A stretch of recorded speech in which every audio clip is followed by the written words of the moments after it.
We have breaking news this morning. We are learning more about the airstrike on a hospital in Gaza. The Hamas-run health ministry says that airstrike did hit the hospital overnight, killing at least 500 people. Israeli authorities have denied involvement in the explosion and pointed the finger at Hamas, saying it was caused by a misfire rocket. And you're seeing the president arrive in Israel. That happened just before 4 a.m. our time. He's been meeting with Prime Minister Benjamin Netanyahu.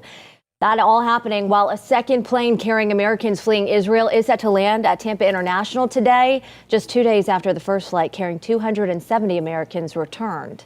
That was Tampa-based Project Dynamo, was behind that initial flight, along with the Florida Department of Emergency Management. And this morning we have 10 Tampa Bay reporter Andrea Lyon at Tampa International Airport with future plans. Good morning.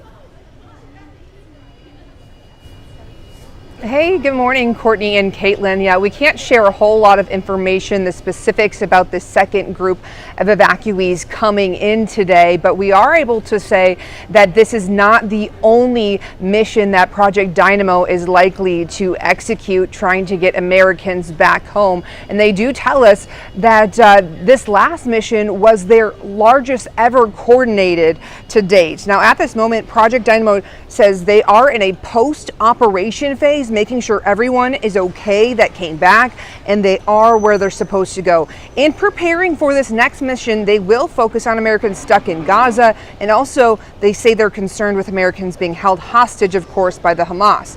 Now, we did ask Brian Stern, the founder of Project Dynamo, what he thinks about the U.S.'s move to show up in Israel, including the Secretary of Defense, General Lloyd Austin, arriving there yesterday, and of course, President Biden arriving there just this morning. Stern calls it a real power move. I think it demonstrates America's commitment to Israel and to the Israeli people. I also think, more importantly, it sends a message to terrorists, notably Hamas, but they're not the only ones that are involved in this.